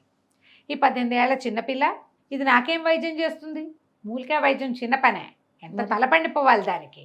ఆయన ఏమన్నాడంటే, ఇగో నాకు నీ వైద్యం మీద నమ్మకం లేదు, వైద్యం సరిగ్గా కుదరపోతే నీ తలది ఇస్తా, వైద్యం కనుక కుదిరి నాకు జబ్బు కుదిరిపోతే ఆ స్థానంలో నువ్వు ఎవరిని కావాలంటే వాళ్ళకి ఇచ్చి నేను వివాహం చేస్తానని ఒప్పుకున్నాడు. బాగుందిగా, నువ్వు యుక్త వయస్కులవి పిల్లవి, పెళ్లి కావాల్సిన పిల్లవి కాబట్టి నీకు అద్భుతమైన పెద్ద కుటుంబంలో వివాహం జరిపిస్తా, మందు కుదరలేదో నీ తల దించేది నీకు నిరుకేనని అన్నాడు. ఆ అమ్మాయి ఒప్పుకుంది. 4 రోజుల్లో రాజుగారి జబ్బు కాస్త కుదిరిపోయింది. ఆ అమ్మాయి వచ్చేటప్పుడు మూలికలు పుచ్చుకొచ్చింది. శశిభూషణుడు వచ్చాడు కదా, ఆయన రాజుగారికి ఉన్న వ్యాధి లక్షణం అన్నీ చెప్పాడు. ఆ అమ్మాయికి ముందే తెలుసు, అక్కడి నుంచి మూలికలు పుచ్చుకొచ్చింది. మూలికా వైద్యం కుదిరింది, రాజుకు గుణం కనపడింది, శుభ్రంగా తయారయ్యాడు. 4 రోజుల కల్లా బాధలు తగ్గిపోయింది. ఆయన ఒక వారం రోజులు బాగా పుష్టి పుంజుకున్నాక ఒకరోజు మొత్తం ఆస్థానం అంతా మోహరించినప్పుడు ఈ పిల్లని వెంబడి పెట్టుకెళ్ళి అందరినీ చూపించి, వీళ్ళల్లో నువ్వు ఎవరిని పెళ్లి చేసుకుంటావో చెప్పు, నువ్వు ఎవరినంటే వాడికి ఇచ్చి నిన్ను పెళ్లి చేస్తానన్నాడు. రాజుగారు ఆజ్ఞ శిరసావహించాల్సిందేగా. ఈ అమ్మాయి ఏం చేసింది, అటు ఇటు తిరిగి జయంతుని చూపించి ఈయనకిచ్చి చేయండి నన్ను అంతే. రాజుగారు నాడు జయంత ఈ పిల్లని పెళ్లి చేసుకో అన్నాడు. ఆనంగానే సర్రుమని లేచాడు జయంతుడు. దీన్ని ఏం చేసుకోవటం ఏంటండి, ఇది మా ఇంట్లో పెరిగింది, మా ఇల్లు కాపెట్టుకుని ఉన్న పిల్ల, ఇది కావాలని ఎత్తేసి నా మీద నన్ను పెళ్లి చేసుకోవడానికి పని చేసిందని పోట్టాడు అనేసరికి ఈ పిల్ల అవమాన పడిపోయింది. సభలో అట్లా అంటే అవమానం కాదు మరి, మా ఇంట్లో ఎంగిలి మెతుకులు తింది పెరిగింది ఇలాంటి మాటలంటే. అమ్మాయి తలదించుకుని వద్దులేండి, వివాహం వద్దు, పోనీలేండి, నన్ను ఊరు పంపించేసేయండి అది అనగానే రాజు అన్నాడు, హత్తేరి నేను అన్నమాట కాదంటావా, పెళ్ళైతే నువ్వు చేసుకుని తీరాల్సిందేనన్నాడు. జయంతుడు కొళ్ళు మండిపోయింది. ఇప్పుడు కాదంటే సామంతు ఉద్యోగం పోతుంది, అదే తల్లి ఏమంటుందో ఆలోచించుకుని సరేనన్నాడు. వివాహం జరిగిపోయాక ఆ రోజు సాయంకాలం చెప్పాడు ఆయన జయంతుడు, ఏదో నన్ను పెళ్లి చేసుకుని సాధించాను అనుకుంటున్నావేమో, ఎప్పటికీ నువ్వు నా పెళ్ళానివి కాలేవు. రాజుగారి ముచ్చట కోసం పెళ్లి చేసుకున్నా కానీ నీతో కాపురం చేసే ఉత్సాహం నాకు లేదు. నువ్వెవరో నేనెవరో, ఎక్కడికి పోతావో పో అనేసరికి అలా పిల్లయ్యి అక్కడి నుంచి పిల్లేచక వెళ్ళిపోయాడు. ఇల్లు వదిలిపెట్టి వెళ్ళేటప్పుడు ఉత్తరం ఏమని రాశాడంటే, నీవెప్పటికీ నా భార్యవి కాలేవు, నా ఉంగరం నీ చేతికి ఏనాడు వస్తుందో ఆనాటికి నువ్వు నా భార్య అనుకో, అది జన్మలో జరిగే పని కాదని ఊరు వదిలిపెట్టి వెళ్ళిపోయాడు. ఈ పిల్ల బేకమొహం వేసింది. ఇంతలో వాళ్ళ అమ్మ కూడా వచ్చిందిగా పెళ్ళికి. ఆవిడ ఎవరెవరో వీడు ఇంత పని చేశాడని పిల్లని బతిలాడి ఏదో ఓదార్చింది. ఈ వెళ్ళిన జయంతుడు కాశీరాజు దగ్గర ఉద్యోగానికి చేరాడు. ఓహో, విదేహ నుంచి వెళ్ళిపోయాడు. సరే ఈ పిల్ల కూడా ఏం చేస్తుంది, ఇంకా నాకు ఇంట్లో ఉండబుద్ధి కావటం లేదు, ఎక్కడికైనా వెళ్తానని ఆ అమ్మాయి దేశాటనంకి మొదలుపెట్టింది. తీర్థయాత్రలు చేసేది, ఏదో కొంచెం డబ్బు ఇచ్చాడు రాజుగారు. అయితే ఈ వివాహం అప్పుడు రాజుగారు ఒక ఉంగరం ఇచ్చారు ఈ అమ్మాయికి. ఉంగరం ఇస్తే ఏమన్నారు, ఇంత పెద్ద ఉంగరం పెడుతున్నారు నాకని అన్నది. అనేసరికల్లా నీకు వద్దన్నప్పుడు నాకే ఇవ్వు అని అన్నాడు ఆయన. ఆయన వేలు ఉంగరం తన జబ్బు తగ్గించిన ప్రీతితోటి, నువ్వు నీకు వద్దనిపిస్తే ఇంకెవరికి ఇవ్వబోక నాకే ఇద్దుగానిలే అన్నాడు. సరే ఆ ఉంగరం పెట్టుకుంది వేలికి. ఆ అమ్మాయి కూడా దేశాటానికి బయలుదేరింది. క్రమంగా అటాటాటాట కాశీనగరానికి చేరింది. ఈ కాశీనగరంలో ఒక రాజకుటుంబానికి సంబంధించిన వాళ్ళు ఉన్నారు. ఆవిడ పేరు విమలాదేవి, భర్త లేడు, ఆవిడకి నీలవేణి అని ఒక కూతురు, పిల్ల బాగుంటుంది. ఈ జయంతుడు కాశీరాజ్యానికి వచ్చాక అతనికి దృష్టి ఈ నీలవేణి మీద పడింది. ఈ అమ్మాయిని వివాహం చేసుకుంటానని కబురు చేశాడు. చేస్తే వాళ్ళు ఇంకా ఒప్పుకోలే. వీళ్ళు చాలా సామాన్య కుటుంబీకులు, అవతానికి రాజకుటుంబమే కానీ ఆస్తి స్వాస్థి ఉన్నవాళ్ళు కాదు. కానీ జయంతుడికి పెళ్ళయిందని, పెళ్ళి ఇష్టం లేక దేశాంతరాలకు వచ్చాడని ఒక వార్త ఉన్నది వాళ్ళకి తెలుసు. ఈవిడ ఈ అమ్మాయి మన మాలిని ఆ విమలాదేవి గారింటికి చేరింది. ఓకే, దేశాటం చేస్తూ తీర్థయాత్రలు చేసుకుంటూ వీళ్ళ ఇంటికి చేరేసరికల్లా సరే ఆవిడ ఒక సందర్భంలో చెప్పింది, ఈ పిల్లాడు ఒక అబ్బాయి అడుగుతున్నాడు, అతనికి వివాహం అయిందంటున్నారు, అది ఇది అనేసరికల్లా ఇవి బాగా ఆలోచించుకుని ఏం చేసింది, వాళ్ళకి నిజం చెప్పేసింది. నేనే అతని భార్యని, ఓ పని చేయండి, పిలిపించండి, ఈ అమ్మాయి మాట్లాడతాను, ఈ అమ్మాయితో మాట్లాడతానని అడుగుతున్నాడు. పిలిపించండి, నేను చెప్పినట్టుగా మాట్లాడితే చాలు, మీకు అనంతమైన సంపద మీ పరం చేస్తానని ఒప్పించుకుంటే సరే ఏం చేసింది, అతన్ని జయంతుడికి కబురు చేయించింది. జయంతుడు వచ్చి వీళ్ళతో మాట్లాడినప్పుడు సరే నీలవేణి పెళ్ళికి ఒప్పుకున్నట్టుగా ఒప్పుకుని ఏదైనా ఇవ్వమని ఏం చేసింది, తన ఉంగరమేమో అమ్మాయికి ఇచ్చింది. అమ్మాయికి ఇస్తే అమ్మాయి ఏం చేసింది, ఉంగరాలు మార్చుకుందాం మనం అని చెప్పేసి జయంతుడి ఉంగరాన్ని నీలవేణి తీసుకుంది. నీలవేణి దగ్గర ఉన్నటువంటి మాలినికి రాజుగారు ఇచ్చిన ఉంగరం ఉంది కదా, అది ఇతనికి ఇచ్చేసరికల్లా సరే వివాహం చేసుకుందాం అనుకున్నాం. ఇంతలో ఏమైంది, ఈ మాలిని చనిపోయినట్టుగా ఒక వార్త పుట్టించారు. ప్రయాగలో ఎక్కడో మాలిని మరణించిందని. సరే ఇతనేమనుకున్నాడు, మాలిని ఎలాగో మరణించింది, ఈ లోపల తల్లి ఉత్తరం రాసింది. ఉత్తరం రాసి మాలిని మరణించిందని వార్త వచ్చింది, మరి నువ్వు ఇంటికి వచ్చేసి అమ్మాయికి తిలోదకాలు అవి ఇవ్వాలి కదా, భార్య కదా అనేసరికల్లా ఇతను బయలుదేరాడు. తను బయలుదేరి తల్లి దగ్గర మరి వివాహం చేసుకోవాలని అమ్మ దగ్గరికి వెళ్ళాలి, వాళ్ళని కూడా రమ్మన్నాడు. విమలాదేవిని నీలవేణిని కూడా రమ్మన్నాడు, వాళ్ళతో పాటు మాలిని కూడా బయలుదేరి. ఇంతలో ఏమైంది, ఈవిని చూడ్డానికి ఈ లక్ష్మీదేవిని చూసి చాన్నాళ్ళయిందని రాజుగారు ఆ ప్రాంతం వైపుకి ఎటో విడిది చేయడానికి వెళ్తూ రాజుగారు శశిభూషణుడు ఇద్దరు కలిసి ఈ లక్ష్మీదేవి గారి దగ్గరికి వెళ్ళారు, జయంతుడు వాళ్ళ అమ్మ దగ్గర. అదే సమయానికి ఇతను వచ్చాడు.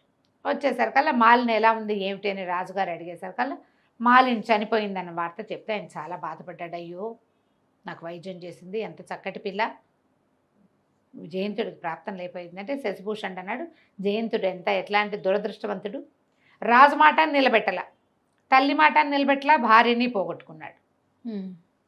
సరే ఈ మాటల సందర్భంలో ఈయన జయంతుడికి వేలుకున్న తన ఉంగరాన్ని చూశాడు రాజుగారు. ఆయనకి ఏం డౌట్ వచ్చింది, మాలిని చనిపోవటం ఏంటి, జయంతుడే దాన్ని చంపేశాడు. ఆ పిల్ల వేలికి నేను ఇచ్చిన ఉంగరం ఉంది. అమ్మాయి ఏం చెప్పింది, నా ఉంగరాన్ని మళ్ళీ మీకే ఇస్తానది, నేను పెట్టుకోలేకపోతే మీకే ఇస్తానది. నా దగ్గరికి రావాల్సిన ఉంగరం జయంతుడి వేలికి ఎలా వచ్చింది, జయంతుడి వేలికి ఎలా వచ్చింది అనేసరికల్లా వెంటనే జయంత చెప్పు, నిజం చెప్పు, నువ్వు మాలిని నువ్వు నా ప్రాణదాత, ఆ పిల్లని నువ్వు చంపేసి ఉంటావు, ఈ ఉంగరం నీ దగ్గరికి ఎలా వచ్చిందని చెడామడా అరిచాడు ఆయన. అరిస్తే ఇతను పెళ్లి సంబంధం మాట చెప్పకుండా ఎవరో ఒక అమ్మాయి ఎక్కడికో వెళ్తూ నా మీద విసిరేసిందండి నువ్వు కట్టుకథ ఏదో చెప్పబోయాడు. చెప్పిన రాజు నమ్మల. ఈ వీడే ఆ మాలిని ఏలుకోవటం ఇష్టం లేక ఆ పిల్లని చంపేసి ఉంటాడు, అందుకే దాని వేలు ఉంగరం వీడి దగ్గరికి వచ్చింది, లేకపోతే ఎట్టా వస్తుంది నీ దగ్గరికి. అది ఇంతలో ఏమైంది, ఆ సుభద్రాదేవి మన విమలాదేవిను కూతురు ఈవిడ అమ్మాయి నీలవేణి వచ్చారు. వచ్చేసరికల్లా మాట్లాడుకుంటే ఇతను ఈ అమ్మాయిని నేను వివాహం చేసుకోదలుచుకున్నానని చెప్పాడు. చెప్పేసరికల్లా ఆ అమ్మాయి ఏమంది, నేనేం వివాహం చేసుకోను, ఈయన నాకేం ఇవ్వలేదు, ఈ ఉంగరం ఈవిడ ఇచ్చిందంటే నేను ఎక్కడిచ్చాను నాకు తెలియదు అంటుంది అమ్మాయి. రాజుకు అర్థం కాల. ఇతను వీళ్ళ పేరు చెప్తాడు, వాళ్ళేమో మాకు తెలియదు అంటారు, నేను ఈ అమ్మాయికి ఉంగరం ఇచ్చానంటాడు, నాకేం ఉంగరం ఇవ్వలేదు, నా వేలకు ఉంగరం ఏమీ లేదంటుంది అమ్మాయి. ఇతను ఉంగరం ఏమైంది, ఇంతలో మాలిని వచ్చి ప్రభువుకు నమస్కారం చేసింది, అత్తగారికి ఒక దండం పెట్టింది, శశిభూషణ్కి ఒక దండం పెట్టేసరికల్ ఆయన వాళ్ళని అమ్మ బతికే ఉన్నావా, నువ్వు చనిపోయావని చాలా బాధపడుతున్నాం మేము అనేసరికల్ నేను బతికే ఉన్నాను. అయితే ఇతను అన్నాడు, నేను మాలిని కంటితోటి చూడలే ఇప్పటిదాకా, ఇప్పుడే చూస్తున్నా, ఆ ఉంగరం నా దగ్గరికి ఎలా వచ్చిందో నాకు అర్థం కావట్లేదు అంటే నేనే ఇచ్చాను, ఇదిగో ఈ ఉంగరానికి మారుగానే తన చేతికున్న ఉంగరం చూపించింది. ఆ చేతి ఉంగరం ఎవరిది, జయంతుడిది. వాడు ఏం చేశాడు, రాశాడు ఉత్తరం, నా ఉంగరం నీ చేతికి చేరితేనే నువ్వు నా భార్య అయినట్టు అని చెప్పాడు. ఇప్పుడు ఉంగరం చేస్తే భార్య అయిన ఒప్పుకోవాల్సిందే కదా, అంతేగా. నిర్ఘాంతపోయాడు అతను. ఆ అమ్మాయి ఏం చెప్పిందంటే, నాకు ఇంకో దారి లేకపోయింది, నేను కావాలని చేయకుండానే ఇలా జరిగింది, ముందు అతను పెళ్లి చేసుకునే ఉద్దేశంతో మీకు వైద్యం చేయలే, మీరు అన్నారు కాబట్టి నేను అతన్ని చూపించాను అనేసరికి జయంతుడు కూడా సర్దుకున్నాడు. అతను పెళ్ళినప్పుడు చూసిన పిల్ల వేరు, ఈ 3 సంవత్సరాల్లో ఈ అమ్మాయి ఇంకా చక్కగా తయారైంది. నీలవేణిని మాలిని పక్కపక్కన చూస్తే మాలినే బాగుందనిపించింది. తర్వాత రెండోది ఇంత ప్రయత్నం చేసి తను ఎక్కడుంటే అక్కడికి వచ్చి ఇంత ప్రయత్నం చేస్తుంటే అతనికి ఆమెకు ఎంత ప్రీతి ఉంది తనంటే, అంతేగా. దాంతో సర్దుకుని ఒప్పుకున్నాడు, నువ్వు నన్ను జయించావు, నువ్వు నన్ను గెలుచుకున్నట్టే, ఇప్పుడు ఇంత ప్రయత్నం చేసి ఆ ఉంగరం తన చేతికి వచ్చేలాగా చేసుకుంది, ఇప్పుడు వాళ్ళనైనా ఒప్పించుకుంది కదా. దాంతో రాజుగారికి దండం పెట్టి, మీరు చేసిన పెళ్ళిని నేను నిలబెట్టుకుంటాను, మాలిని నేను ఏలుకుంటాను, నాతో పాటే ఉంటుంది, మేము ఇంకా భార్యాభర్తలుగా జీవిస్తామని రాజుకి అమ్మకి దండం పెట్టాడు. మాలిని ఏం చేసిందంటే తన అత్తగారు తనకి ఇస్తానన్న బంగారాన్ని అంతని ఈ నీలవేణికి ఇచ్చేసింది. ఎందుకంటే ఆమె వివాహం అవ్వాలి, వాళ్ళకి దగ్గర డబ్బులు లేవు కదా, మాట ఇచ్చింది కదా, అనంతమైన ధనం ఇస్తాను. ధనంతో వాళ్ళని కాశీ నగరానికి పంపించేసి ఈ మాలిని జయంతుడు కలిసి రాజుగారి సేవలో తరించడం కోసం మళ్ళీ విదేహ రాజ్యానికి వెళ్ళిపోయారు. కథ కంచికి మనం ఇంటికి. చాలా బాగుందండి. నమస్తే. నమస్తే రమ్మగారు. నమస్తే చెయ్య. ఏదైనా తమాషా కథ చెప్తారా? పూర్వం ఒక బ్రాహ్మడు ఒక ఆయన ఉండేవాడు, శుద్ధమతి ఆయన పేరు. ఈయన కాశీలకు వెళ్ళి చదువుకొచ్చాడు. కాశీలో చాలా సంవత్సరాలు చదువుకుని 10వ ఏట వెళ్ళిపోయి 40 ఏళ్ళు కాశీలో చదువుకుని 50వ ఏట స్వగ్రామానికి వచ్చాడు. సరే, అంత పరమ విద్వాంసుడు, చాలా గొప్పగా చదువుకున్నాడు. ఆయన దగ్గర బోళ్ళంతమంది శిష్యులు చేరారు. చుట్టుపక్కల వాళ్ళు ఎవరో ఆయనకు ఒక పిల్లనిచ్చి పెళ్లి చేశారు. ఆ కాలంలో ఇలాంటివి జరిగేవి. ఆ అమ్మాయికో 14 ఏళ్ళు 13 ఏళ్ల పిల్లనో చేశారు. పిల్ల పెద్దదయ్యాక కాపురాన్ని తెచ్చుకున్నారు. కానీ ఆయనకి తన పెద్దవాడు, పిల్ల చిన్నపిల్ల అని చాలా అనుమానంగా ఉండేది భార్య మీద. కొంతకాలం గడిచినా కూడా భార్య అంటే అనుమానం. ఆ అమ్మాయి ఏమో అందరితోటి చక్కగా నవ్వుతూ మాట్లాడేది. బోళ్ళ మంది శిష్యులు ఉండేవాళ్ళు వాకిట్లో చదువుకోవటానికి. అందరితో నవ్వు మొహం పెట్టి మాట్లాడేది. ఆ పిల్ల సహజంగానే నవ్వు ఫేసు. అయితే ఏమైంది, ఈయనకి చాలా కోపం వచ్చేసింది ఒకనాడు. ఎప్పుడో భార్య నవ్వుతోందని, ఏదో పిల్లలు అల్లరి మాటలేవో కొంటి మాటలు మాట్లాడి ఏవో వస్తువులు పడేసి చేస్తుంటే ఆవిడ అందరితో పక్క నవ్వేసరికి నవ్వుతోందని ఓర్చుకోలేక భార్య మీద అనుమానంతో ఇల్లు విడిచి వెళ్ళిపోయాడు ఆయన. పెళ్లి చేసుకున్నాడు అనవసరం, కానీ అనుమానస్తుడు వెళ్ళిపోయాడు. వెళ్ళిపోయేసరికల్లా ఈయన ఇల్లు విడిచి వెళ్ళిపోతుంటే ఆయన ఎక్కడికి వెళ్ళిపోతున్నాడో తెలియక 4 సీనియర్ శిష్యులు ఈయన వెనకాల పడ్డారు. ఆయన ఎక్కడెక్కడెక్కడికో నడిచి వెళ్ళిపోయాడు. వీళ్ళు కూడా ఆయన వెళ్ళిన మార్గం వెతుక్కుంటూ ఆయన వెనకాల పడిపోయారు. పోతే ఒక గ్రామం దగ్గర కలుసుకున్నారు. కలుసుకునేసరికల్లా ఏమిట్రా, నేను నా పెళ్ళాం మీద అనుమానంతో వెళ్ళిపోతుంటే మీరంతా నా వెంట పడ్డారు, పోపండి అన్నాడు. అనేసరికి వాళ్ళు అన్నారు, అయ్యో గురువుగారు ఎంత మాట అండి, మహా ఇల్లాలు, ఆవిడ మీద అనుమానం ఏమిటండి, మేము ఆవిడతోటే ఉంటాం, మేము ఆవిడ గుణం కనిపెట్టమా, అసలు ఉంటుంది కాదండి, ఆవిడ చాలా మంచిది, ఉత్తమ ఇల్లాలు, తల్లి లాంటిది మాకు, మీరు ఇంత మాట అనుకోకండి, పదండి మనం వెనక్కి వెళ్ళిపోదాం, అసలు ఆవిడ పేరు మీద మీరు ఇట్లా అనటానికే వీల్లేదు, ఆవిడ ప్రవర్తన బాగుండకపోతే అందరు ఇంతమంది పిల్లలు ఆవిడతోటి ఎట్టా బాగుంటారండి అని బాగా నచ్చజెప్పారు. సరే ఆయన ఏమనుకున్నాడు, సరే వెళ్ళిపోదాంలే, వెనక్కి వెళ్ళిపోదామని నిశ్చయించుకున్నాడు. విద్యార్థులు అంత గట్టిగా చెప్తుంటే ఏమంటాడు, సరేనన్నాడు. ఈ వెళ్ళి రాత్రంతా నడుచుకుంటూ వచ్చేసారు, ఎటగో నడిచారు. తిరిగి వెళ్ళడానికి అప్పుడు మార్గం చూసుకుంటే వాళ్ళు ఒక నగరం దాటి వెళ్ళాలి. ఈ నగరంలోకి ప్రవేశించారు. ప్రవేశిస్తే ఏమైంది, కొంత దూరం వెళ్ళేసరికి వీళ్ళకి కాళ్ళు పీకేస్తున్నాయి, ఎండకి చెమటలు పోసేస్తున్నాయి, ఏం చేయాలో తెలియక సంకల దర్భాసనాలు ఉన్నాయి, దర్భలు పట్టుకుని రోడ్డు మీద కూర్చున్నారు. దానికి ముందుగా ఒక బావి ఉంది. ఆ బావిలోంచి నీళ్లు తోడి తెచ్చుకుంటున్న ఒక శ్రోత్రియ బ్రాహ్మణ స్త్రీ ఒక ఆవిడ, ఎవరండి మీరు అనేసరికల్లా మేము బాటసార్లమమ్మా అన్నాడు. మీరేం బాటసార్లు అని 2 అడుగులేదు. అయితే పరదేశులమమ్మ అన్నాడు. మీరు పరదేశులు కాకెన్నాయినా భలే చెప్పారు అని వెళ్ళిపోయింది. అదేంటి మనం బాటసార్లు కాదు పరదేశులు కాదా అంటే మనం ఎవరం అని వీళ్ళు ఆలోచించారు. ఆవిడ బిందె ఇంట్లో నీళ్ళు పోసి వచ్చేసి మళ్ళీ బిందె పుచ్చుకొచ్చింది. అయితే అమ్మ మేము మార్గస్థులం అన్నారు. అనేసరికి మీరు మార్గస్థులు ఎట్టా అవుతారు, మీరు మార్గస్థులు కాదు అని మంచినీళ్ళకి వెళ్ళిపోయింది. అర్థం కాల. అంటే మనం బాటసార్లం కాదు, పరదేశం కాదు, మార్గస్థులము కాదు, మనం ఎవరం, మనకు మూఢత్వం మనకేం తెలియదని ఆవిడ మంచినీళ్ళు బిందె పుచ్చుకొని మళ్ళీ వస్తుంటే మేము పరమ మూఢులమమ్మా అన్నారు. మీరు మూఢులు కాకే ఉన్నాయన్నా మీరేం మూఢులు కాదు అని అనగానే వీళ్ళకి అనిపించింది, అయ్యో బాబోయ్ ఇంత చదువుకున్నాం, గురువుగారు మరీ పెద్ద గొప్ప చదువు ఉన్నది, మన గురువుగారికి తెలీదు, మనకి తెలీదు, ఈ అమ్మగారికి ఏదో చాలా బాగా తెలుసు, ఈవిడితోటి చదివేదనే చదివించుకోవాలి, మేము ఎవరివో చెప్పమమ్మా అన్నారు. అనేసరికి ఆవిడది బాబు పొద్దెక్కిపోయింది, మా ఇంటికి వచ్చి వంట చేసుకుని తినండి, చెబుతాను మీరెవరో చెప్తాను అనగానే సరే వీళ్ళు ఏం చేశారు, అమ్మయ్య బతుకు జీవుడు అనుకున్న ఎండలో చెమటలు విసురుకుంటారు, ఎండగా ఉంది, పొద్దునపూట 10 గంటల వేళ ఎండ ఉండదు, మొహాలు మాడిపోతున్నాయి. సరే మా 5 లేచి సరే వాళ్ళ ఇంటికి వెళ్ళారు.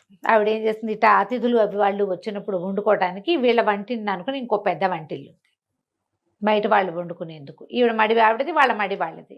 పెరట్లో బావి చూపించింది, ఆయన అదిగో వంటిల్లు సామాన్లు అవి ఉన్నాయి, వంట చేసుకోండి అంతే. ఈవిడ భర్త రాజుగారికి పురాణం చెప్పే పండితుడు, రోజు పురాణం చదువుతాడు. రాజుగారి పురాణాలు అవి వింటారు పొద్దుటి పూట. పరమ అనుమానం వాడు, భార్య అంటే చిన్న అనుమానం కాదు ఆయనకి. వీళ్ళకి ఏం చెప్పింది, అయ్యా మా ఆయన అంత మంచివాడు కాదండి, మీరు చకచక బాగా పొద్దెక్కేసరికల్లా వంట అది కానిచ్చుకుని భోజనాలు చేసి వాకిట్లో కూర్చోండి అంటే సరేనన్నారు. కానీ వీళ్ళు అవి గీతాపారాయణం చేశారు, సంధ్యావందనాలు చేసుకున్నారు, ఏమిటో మాట్లాడుకున్నారు, ఏదో పని చేశారు, వండారు, ఎప్పటికీ వీళ్ళ వంట వల్ల. ఈ లోపల ఆవిడ వంట అయిపోయింది, ఆయన రాని వచ్చాడు. ఆయన అప్పుడే గురువుగారు రామాయణం చెప్పి భారతము నడిచి ఇంటికి వచ్చి చూసేసరికల్లా ఏముంది, వంటింటి ఎవరో మగవాళ్ళు తిరుగుతుంటే గబగబా యువతల వైపు నుంచి ఆ వంటింటి గడి పెట్టేసి తాళం పెట్టి పరిగెత్తుకుంటూ మళ్ళీ రాజుగారి దగ్గరికి వెళ్ళిపోయాడు. అయ్యా నా భార్య మంచిది కాదు, దుష్టురాలు, ఆ పిల్లని శిక్షించండి అని నేను ఎన్నిసార్లు చెప్పాను మీకు, మీరు సాక్ష్యం లేదు అట్లా చేయకూడదన్నారు, సాక్ష్యం తెచ్చా, వంటింటో 5 బ్రాహ్మణులు దాచింది మా ఆవిడ, ఈయన అంకే చెప్పాడు. మరి చూడండి కావాలంటే రాజుగారు కంగారు పడ్డారు, ఇదే మాట, పదండి చూద్దామన్నారు. రాజుగారు పండితుడు ఇద్దరు పురాణ ప్రవచనకర్త ఇద్దరు కలిసి వచ్చారు. వచ్చేసరికల్లా ఈవిడ దండం పెట్టింది, తలుపు తీశారు.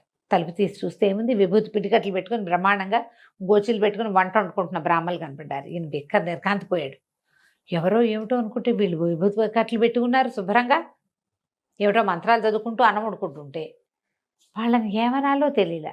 ఎవరండి మీరు అని అడిగాడు. అదే బాబు తెలియక ఈవిడ వెనకాల వచ్చాము అన్నాడు శుద్ధమతి గారు. ఏమిటండి అన్నాడు. రాజుగారికి అర్థం కాలే. అవునండి, మేము ఎక్కడి నుంచో వచ్చాము, మా ఊరు వెళ్ళబోతున్నాము, అక్కడ కూర్చున్నాము, కూర్చుంటే మేము మార్గస్థలం అంటే మీరు మార్గస్థులు కాదంటుంది, పరదేశులం అంటే పరదేశులు కాదంటుంది, బాటసారులు అంటే బాటసారులు కాదంటుంది, యాత్రికులు ఉన్నారు, బాటసారులు యాత్రికులు ఏది కాదంది. ఏది కాదంది, మూఢులం అంటే మూఢులం కూడా కాదంటోంది. అందుకని ఆవిడ పండితురాలు ఏదో మాట చెప్తుంది కదా, ఈ లోపల ఎండను బడి వచ్చామని అన్నం వండుకుని తినమంటే అన్నం వండుకుంటున్నామండి అన్నాడు. అనగానే రాజుకి ఈ పండితుడు చెప్పిన మాట ఇక్కడ వర్కౌట్ కావట్లా, ఇదేదో ఇంకో వేరే వ్యవహారం ఉంది.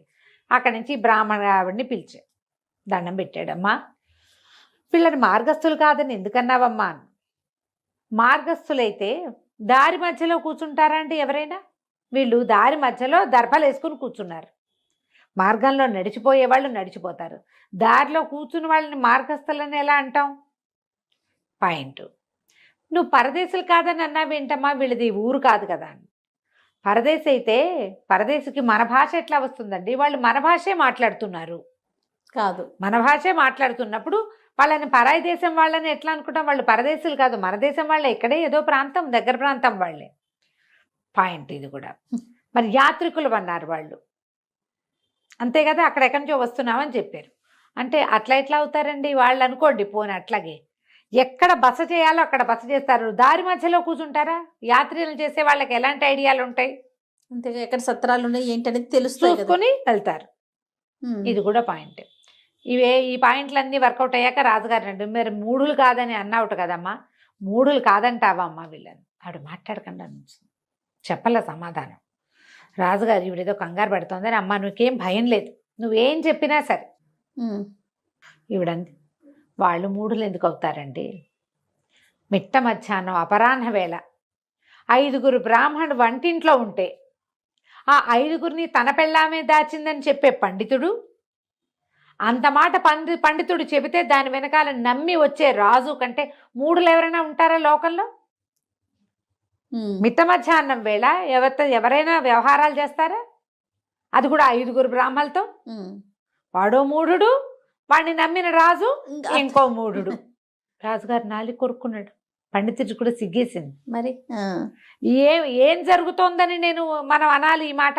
ఒట్టిగా ఇంట్లో మనుషులుంటేనే అనుమానమా? రాజుగారు మాట తగ్గించుకుని ఏం మాట్లాడాలో తెలియపోతే అప్పుడు శుద్ధమతి చెప్పాడు, అయ్యా మగవాడి బుద్ధి అండి ఇది, నేను కూడా ఈ పొరపాటుతోటే, నా భార్య విద్యార్థులందరితోటి స్నేహంగా ఆపేక్షగా ఉంది, అది ఓర్చుకోలేకే వచ్చేసాను, నా వెంటబడి నా శిష్యులు వచ్చారు, ఇక్కడ ఇది కనపడుతోంది, భార్య కళ్ళగా నవ్వుతూ ఉంటే తన కోసం నవ్వాలి తప్పిస్తే ఇతరుల కోసం నవ్వకూడదంటే వాళ్ళు బతికుండకూడదని అనుకుంటాం మేము, అదే తప్పు, నేను కూడా ఆ తప్పే చేశానండి అంటే రాజు కాస్త తీర్పు చెప్పి ఇట్లాంటి పనులు చేయకూడదని, భార్యల్ని సజావుగా చూసుకోవాలని చెప్పి, ఆ వచ్చిన పై ఊరు నుంచి వచ్చిన శుద్ధమతికి ఏమో ఏదో కాస్త 100 వరహాలు బహుమతి ఇచ్చి, పాఠశాల బాగా జరుపుకోండి గురుగారు, మీ భార్యని అనుమానించకండి అని చెప్పి పంపించాడు. ఈ పురాణ పండితుడు కూడా ఇంత ఉత్తమరాలు, సమర్థురాలు, తెలివిగలది నాయన, ఈవిడతో జాగ్రత్తగా ఉండు, చివరికి రాజును మూఢుని చేసే ప్రయత్నం చేసావు నువ్వని ఆయన కూడా నచ్చ చెప్పి రాజుగారు వెళ్ళిపోయాడు. కథ కంచికి మనం ఇంటికి. మంచి నీతున్న కథ. అనుమానం ఆ అనుమానంతో తన ఇంట్లో ఉండడు, తను లేనప్పుడు భార్య సంతోషంగా ఉండకూడదు, తను లేకపోతే అది మంచి చీర కట్టుకోకూడదు, పువ్వులు పెట్టుకోకూడదు, ఎవరితో నవ్వుతూ మాట్లాడకూడదు, ఇలాంటి భావాలు ఉంటాయి. ఇప్పటికీ ఉన్నారు కదా జయ, ఉన్నారు అమ్మగారు. అనుమానం పడేవాళ్ళు ఎంతమంది? ఆడాళ్ళకే అనుమానం ఉంటుంది అనుకుంటాం. అవును, ఆడవాళ్ళ అనుమానం వాళ్ళ ఏడుపుతో పోతూ ఉంటుంది, ఏడుస్తూ ఉంటారు అనుమానంతో. మగవాడి అనుమానం ఆడదాన్ని చంపే వరకు వస్తుంది. అనుమానంతో పెళ్ళాలని చంపేస్తారు జయ, అలాంటి కేసులు కూడా చూస్తున్నాం, చాలా చూస్తుంటాం. అనుమానం పిశాచం లాంటిది, దాన్ని పట్టించుకోకూడదు, దాని మీదకి ఎక్కించుకున్నాం అంటే దిగదు చచ్చి. అంతే. రైట్ రమ్మ గారు, నమస్తే. నమస్తే జయ.